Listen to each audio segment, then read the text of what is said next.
நம்ம வாழ்க்கையில இனிமே நல்லது மட்டும்தான் நடக்கும். நம்பிக்கையோடு இருப்போம். சரிங்க. நம்மளோட மீனம் ராசிக்காரங்கள பத்தி சொல்லணும்னா, இவங்க பிறப்பிலேயே ஒரு தலைமை பண்புக்கு ரொம்ப ரொம்ப பொருத்தமானவங்களா இருக்காங்க.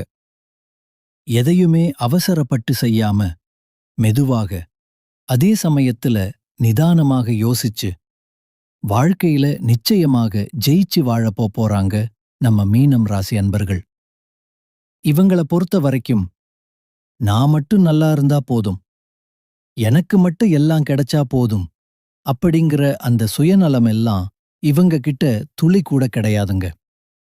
தன்னை சுத்தி இருக்கக்கூடிய எல்லோருமே நல்லா இருக்கணும், எல்லாரும் சந்தோஷமா இருக்கணும் அப்படிங்கிற ஒரு உயர்ந்த பொதுநல குணத்தோட தாங்க இவங்க வாழ்ந்துகிட்டு இருக்காங்க.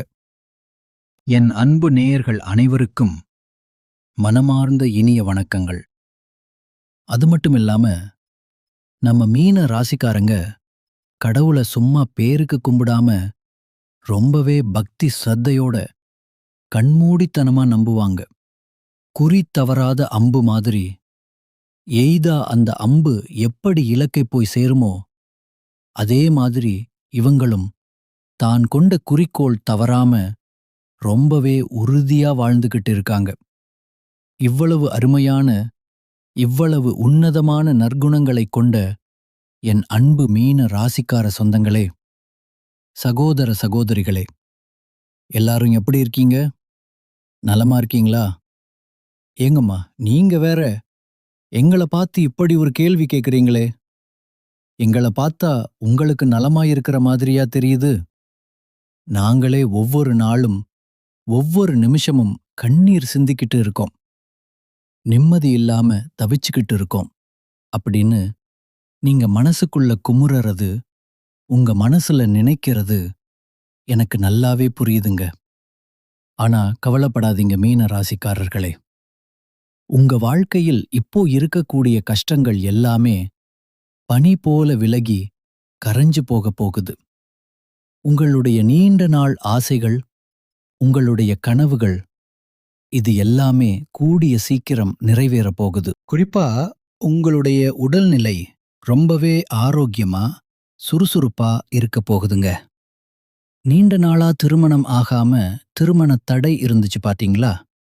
அந்த தடைகள் எல்லாம் நீங்கி உங்களுக்கு ஏற்ற, உங்க மனசுக்கு பிடிச்ச ஒரு சரியான வாழ்க்கை துணையோடு திருமணம் கோலாகலமா நடக்கப் போகுதுங்க. அதே மாதிரி குழந்தை பாக்கியம் இல்லையேன்னு ஏங்கிட்டு இருந்தவங்களுக்கு அந்த பகவான் அருளால குழந்தை பாக்கியம் கிடைக்கப் போகுதுங்க. பூர்வீக சொத்து ரீதியாக, அதாவது அப்பா வழி சொத்துக்கள்ல இருந்த அனைத்து பிரச்சனைகளுக்கும் இப்போ ஒரு நிரந்தரமான தீர்வு கிடைக்கப் போகுது. உங்களுக்கு நியாயமா வரவேண்டிய அந்த பூர்வீக சொத்து எந்த தடங்களும் இல்லாம உங்க கையில வந்து சேரப் போகுதுங்க. படிச்சு முடிச்சிட்டு இன்னும் ஒரு நல்ல வேலை கிடைக்கலையே அப்படின்னு வேலை தேடிட்டு இருக்க நம்ம இளைஞர்களுக்கு அவங்க படிப்புக்கும் அவங்க தகுதிக்கும் ஏற்றாற் போல சிறப்பான வேலையெல்லாம் கிடைக்கப் போகுதுங்க. என் அன்பு மீனம் ராசி நேயர்களே, ஒரு சின்ன வேண்டுகோள். நீங்க சொன்ன சொல்லை காப்பாத்துறதுக்கும், நீங்க நினைச்சத அடையணும்னு விரும்புனீங்கன்னா, அதுக்கு சரியான கூட்டாளிகளை, சரியான நண்பர்களை தேர்ந்தெடுக்கிறது ரொம்ப ரொம்ப அவசியங்க. ஏன்னா, நீங்க ஒருவேளை தவறானவர்களுடன் சேர்ந்தீங்கன்னா, அது உங்க வாழ்க்கையில பெரிய சேதத்தை ஏற்படுத்திரும். எப்பவுமே நல்லவங்க கிட்ட உதவி கேட்கறது தாங்க நல்லது. கெட்டவர்களிடம் தெரியாம கூட உதவி கேட்டு தயவு செஞ்சு மாட்டிக்கொள்ளாதீங்க. ஏன்னா கெட்டவர்கள் உங்க வீட்டிலேயே குடியேறி உங்களுடைய சொந்த நடவடிக்கைகள்ல உங்க குடும்ப விஷயத்துல தலையிடுவாங்க.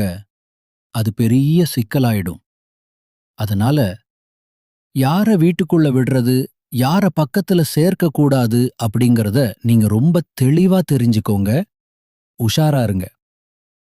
சரி, இப்ப பரிகாரங்கள பார்க்கலாம். உங்க வீட்ல கெட்ட சக்தி நடமாட்டம் இருக்கிற மாதிரி உணர்ந்தீங்கன்னா விஷ்ணு பூஜை செய்யுங்க. பெருமாளை மனமுருகி வழிபாடு செய்யுங்க. நேரம் கிடைக்கும் போதெல்லாம் பெருமாள் கோயிலுக்கு போயிட்டு நல்லா தரிசனம் செய்யுங்க. முடிஞ்சா வீட்ல விஷ்ணு சகஸ்ரநாமம் பாராயணம் பண்ணுங்க. தினமும் காலையில ஒரு 108 தடவை. அதே போல மாலையில ஒரு 108 தடவை நாராயண மந்திரம் சொல்லுங்க. இது உங்களுக்கு பெரிய பாதுகாப்பா இருக்கு. வீட்ல ரொம்ப திருஷ்டி இருக்கு, கண் திருஷ்டி கோளாறு இருக்கு, எதிரிகள் தொந்தரவு அதிகமா இருக்கு அப்படின்னா, நீங்க பெருமாள் கோயிலுக்கு போயிட்டு அங்க கொடுக்கிற துளசி தீர்த்தத்தை வாங்கிட்டு வந்து அத கொஞ்சம் சுத்தமான தண்ணில கலந்து உங்க வீடு முழுக்க மூலை முடுக்கு எல்லாம் படுற மாதிரி தெளிச்சிருங்க. தினமும் காலையில 108 தடவை, மாலையில 108 தடவை ஓம் நமோ நாராயணா அப்படிங்கிற அந்த சக்தி வாய்ந்த நாராயண மந்திரத்தை சொல்லிக்கிட்ட வாங்க. அதே சமயம் வீட்ல விஷ்ணு சகஸ்ரநாமம் ஒலிக்க விடுங்க, அல்லது நீங்களே பாராயணம் பண்ணுங்க. வியாழக்கிழமைகள்ல தன்வந்திரி பகவான் கோயிலுக்கு போயிட்டு தன்வந்திரி தேவதையை வழிபாடு பண்ணுங்க. சனிக்கிழமை மறக்காம பெருமாள் கோயிலுக்கு போயிட்டு பெருமாளை சேவியுங்க. அப்படி கோயிலுக்கு போயிட்டு வரும்போது நீங்க வேற எங்கேயும் போகாம நேரா உங்க வீட்டுக்கு தான் வரணுங்க. அப்பலாம் அந்த அருள் வீட்டுக்கு வரும். உங்களுக்கு திருஷ்டி, உடல் சரியில்லாம போறது, உடம்புல அரிப்பு வர்றது, ஸ்கின் ப்ராப்ளம் ஏதாச்சும் இருந்தா தயிர் தானம் பண்ணுங்க. சுத்தமான தயிர் அபிஷேகத்துக்கு கொடுங்க. இல்லனா ஆதரவற்றோர் காப்பகங்களுக்கு தயிர் சாதமா கலந்து கொடுக்கணுங்க. கோவில்ல அன்னதானம் நடக்கிறப்போ மத்தவங்களுக்கு தயிர் கொடுங்க. தயிர் சாதம் யாருக்கெல்லாம் தேவைப்படுதோ அவங்களுக்கு தானமா கொடுங்க. இது தோல் வியாதிகளை நீக்கும். வியாழக்கிழமை மற்றும் சனிக்கிழமைகள்ல உங்க வீட்ல ஒரு சின்ன பரிகாரம் செய்யணும். பச்சை கற்பூரம், ஜாதிக்காய், கிராம்பு, ஏலக்காய் இது எல்லாத்தையும் ஒண்ணா போட்டு மிக்ஸ் பண்ணி தண்ணில கலந்து அதுல கொஞ்சம் வாசனைக்கு பன்னீரையும் சந்தனத்தையும் கலந்து உங்க வீடு முழுக்க வாசப்படி உட்பட எல்லா இடத்துலையும் தெளிச்சிருங்க. அப்படி தெளிக்கும் போது சும்மா தெளிக்காம நாராயண மந்திரத்தை மனசுக்குள்ள சொல்லிக்கிட்டே தெளிங்க. இந்த மந்திரத்தை குறைஞ்சபட்சம் ஒரு 12 முறையாவது சொல்லுங்க. இந்த பரிகாரத்தை தொடர்ந்து குறைஞ்சபட்சம் ஒரு 12 வாரம் செஞ்சுக்கிட்டே வாங்க. இப்படி செஞ்சீங்கன்னா உங்க வீட்ல எந்த ஒரு கெட்ட சக்தியும் அண்டவே அண்டாது, நெருங்கவே முடியாது. கண் திருஷ்டி, எதிரிகள் தொல்லை, கோர்ட் கேஸ் பிரச்சனை, போலீஸ் ஸ்டேஷன் சம்பந்தமான சிக்கல்கள் இது எல்லாமே உங்களை விட்டு விலகி ஓடிருங்க. உங்க வீட்ல எப்பவுமே ஒரு வசீகர சக்தி இருக்கணும் அப்படின்னு நினைச்சிங்கன்னா இந்த பரிகாரத்தை எல்லாம் நம்பிக்கையோட செஞ்சுக்கிட்டே வாங்க. நம்ம வாழ்க்கையில அறிந்தும் அறியாமலும் தெரிந்தும் தெரியாமலும் நாம செய்த தவறுகள், குற்றங்கள் எல்லாமே மறைஞ்சு போயிரும். அப்படி பாவங்கள் மறையணும்னு நினைச்சிங்கன்னா ஓம் ஸ்ரீ ஹரிஹரசுதன் ஆனந்த சித்தன் ஐயன் ஐயப்ப சுவாமியே சரணமையப்பா என்ற இந்த மந்திரத்தை தினமும் உங்க வீடுகள்ல சொல்லுங்க. தினமும் வீட்ல ஒரு தீபமாவது ஏத்திக்கோங்க. தயவு செஞ்சு வீட்டை இருளாக்க விடாதீங்க. வீடு எப்பவும் வெளிச்சமாயிருக்கட்டும். வீட்ல எப்பவுமே நல்ல வாசனை இருந்துகிட்டே இருக்கணும். மிக முக்கியமா வீட்ல இல்லை, இல்லவே இல்லை அப்படிங்கிற வார்த்தையை அதிகமா பயன்படுத்தக்கூடாது. அது தரித்திரத்தை உண்டாக்கிரும். அதேபோல கெட்ட வார்த்தைகளை பேசுறத சுத்தமா தவிர்த்திரணுங்க. மங்களகரமா பேசுங்க. தொழில்ல பெரிய லாஸ், குடும்பத்துல தீர்க்க முடியாத பெரிய சிரமம், குடும்ப உறவுகள் பிரிஞ்சு இருக்கிறது, இந்த மாதிரி கஷ்டம் இருந்தா ஒரு கோமாதா பூஜை செய்யுங்க. அதாவது பசுமாடு மற்றும் அதோட கண்ணுக்குட்டிய உங்க வீட்டுக்கு பத்திரமா அழைச்சிட்டு வந்து வீட்டு மத்திய பகுதியில, அதாவது ஹால்ல நிப்பாட்டி அந்த பசுவுக்கு மஞ்சள் தடவி குங்குமம் வச்சு பசுவுக்கு ஒரு அழகான புடவை வாங்கி சாத்தி, அந்த சின்ன கண்ணுக்குட்டிக்கும் ஒரு புடவை சாத்தி மாலை எல்லாம் போட்டு வணங்குங்க. பிறகு ஒரு பெரிய தட்டுலயே இல்லனா பாக்கெட்லயோ இல்லனா ஒரு முழு வாழை இலையிலையோ பச்சரிசியை நல்லா ஊற வச்சு அது கூட வெல்லம், பச்சரிசி, வாழைப்பழம் இது எல்லாம் சேர்த்து வச்சு அந்த பசுமாட்டுக்கு உங்க கையாலேயே சாப்பிட கொடுங்க. பசுமாட்டுக்கு பின்புறம் தூப தீபங்கள் எல்லாம் காட்டி பசுமாட்டுக்கிட்ட விழுந்து நமஸ்காரம் பண்ணுங்க. இது செய்வதன் மூலமா உங்க வீட்டுல தேங்கி இருக்கக்கூடிய கெட்ட சக்திகள் எல்லாம் தலை தெறிக்க வெளியில போயிருங்க. இந்திலிருந்து உங்க வாழ்க்கை மாறப்போகுது. ராசி மண்டலத்துல நம்முடைய மீனம் ராசி 12வது ராசியா இருக்குதுங்க. இந்த மீனம் ராசிக்கு அதிபதி யாருன்னு பாத்தீங்கன்னா சாட்சாத் அந்த குரு பகவானுங்க. பூரட்டாதி 4ஆம் பாதம், உத்திரட்டாதி, ரேவதி ஆகிய நட்சத்திரங்களில் பிறந்தவங்க தான் மீனம் ராசியை சேர்ந்தவங்களா கருதப்படுறாங்க. நம்மளுடைய மீனம் ராசிக்காரங்களுக்கு நட்பு ராசியா, அதாவது நண்பர்களா இருக்கக்கூடியவங்க யாருன்னு பாத்தீங்கன்னா கடகம், விருச்சிகம், மீனம், ரிஷபம், மகரம். இவங்க எல்லாரும் நம்மளுடைய மீனம் ராசிக்காரங்களுக்கு மிகச்சிறந்த நட்பு ராசியா இருக்காங்க. பொதுவாவே மீனம் ராசியில பிறந்தவங்க இயல்பாகவே ரொம்ப இரக்க குணம் கொண்டவங்களா இருக்காங்க. இவங்களுடைய அழகான பேச்சாலேயே எதிரிகளை கூட நண்பனாக்க கொண்டாக்கக்கூடிய அளவுக்கு இவங்களுடைய பேச்சுக்கு ஒரு தனித்திறமை இருக்குதுங்க. உண்மைக்கு புறம்பா, அதாவது பொய் சொல்லி எந்த காலத்திலையும் எந்த ஒரு செயலையும் இவங்க செய்யவே மாட்டாங்க. அடுத்தவங்க இதை செய்ய முடியாதுப்பா அப்படின்னு சொல்லி ஒதுக்கி வச்ச காரியத்தை கூட ரொம்ப அழகா திட்டம் தீட்டி முயற்சி பண்ணி அந்த காரியத்துல மாபெரும் வெற்றி அடையக்கூடியவங்களா இவங்க இருக்காங்க. நிறைய பேர் எங்க குலதெய்வம் எங்கேயோ இருக்குது, என்னமோ இருக்குது, என்னமோ இருக்குது, குலதெய்வம் எதுனே தெரியல அப்படின்னு நினைச்சு கவலைப்படுறீங்க. நீங்க அப்படி நினைக்க வேண்டாங்க. நீங்க எங்கிருந்தாலும் பரவாயில்ல. உங்க வீட்ல ஒரு தீபம் ஏத்தி வச்சு அந்த தீப ஒளியில தெய்வங்கள் இருக்கிறாங்க அப்படின்னு நினைச்சு மனம் முருகி வழிபாடு செய்யுங்க. குலதெய்வமே தெரியாவிட்டாலும் பரவாயில்ல. வீட்ல தீபமேற்றி வச்சு ஏதாவது ஒரு நல்ல நாள்ல எங்க குலதெய்வமே எங்களை காப்பாத்து அப்படின்னு குலதெய்வத்தை நினைச்சு வழிபாடு செய்யுங்க.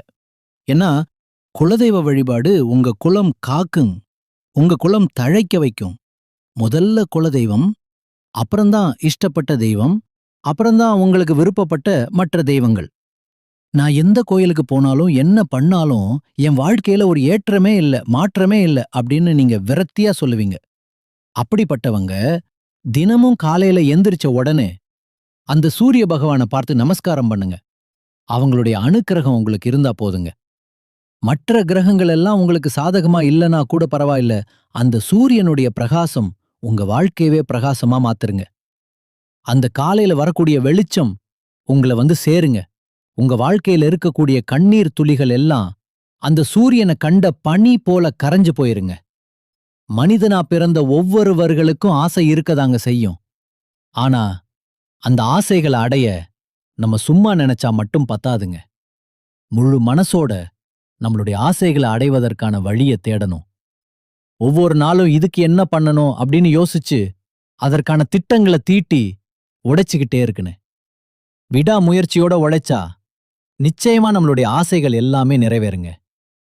உங்க வாழ்க்கையில் இனி வரக்கூடிய காலங்கள்ல உங்களுடைய அனைத்து ஆசைகளும் ஒவ்வொன்னா நிறைவேறப் போகுதுங்க. அப்படி ஒவ்வொரு மனிதனுக்கும் இருக்கக்கூடிய பொதுவான ஆசை என்னன்னு பாத்தீங்கன்னா 16 செல்வங்களையும் பெற்று பெருவாழ்வு வாழணும், பெருவாழ்வு வாழணும் அப்படின்னு தான் ஒவ்வொரு மனிதனுடைய ஆசையும் இருக்குதுன்னு.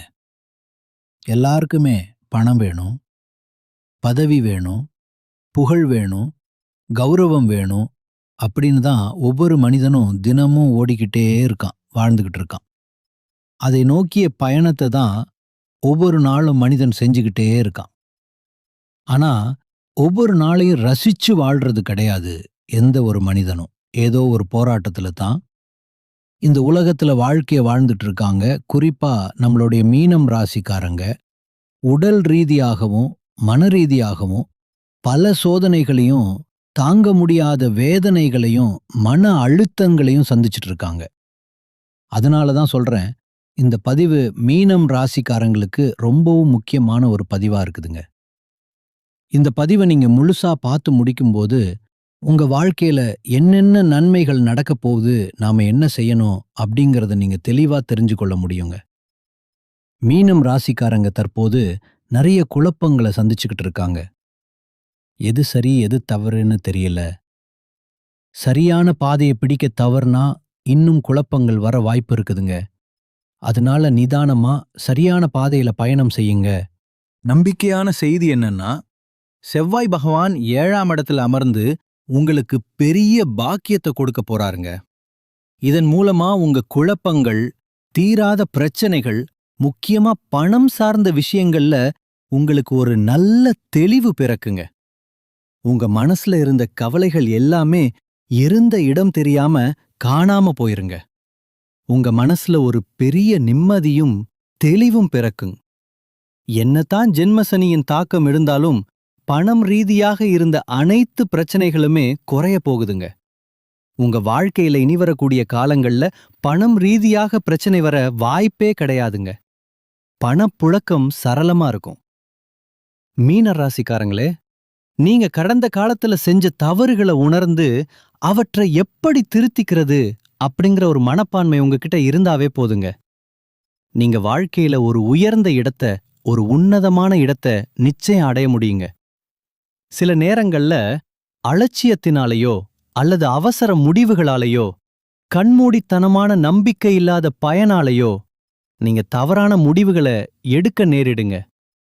அப்படி ஏதாவது ஒரு தவறான முடிவு எடுக்கும்போது, ஆமா நான் தெரியாம தவறான முடிவு எடுத்துட்டேன் அப்படின்னு ஒத்துக்கிட்டு உங்களுடைய மனப்பக்குவத்தின் மூலமா நீங்க திருந்துட்டீங்கன்னு வச்சுக்கங்க. உங்க வாழ்க்கை, உங்க எதிர்காலம் எல்லாம் ரொம்ப அருமையா பிரகாசமா இருக்குங்க. வாழ்க்கையை தயவு செஞ்சு சாதாரணமா நினைக்க வேண்டாங்க. இன்னைக்கு நீங்க என்ன யோசிக்கிறீங்களோ, எதை கையில வைக்கிறீங்களோ, எதை பேசுறீங்களோ, அதுதான் உங்க சந்ததி அனுபவிக்க போகுதுங்க.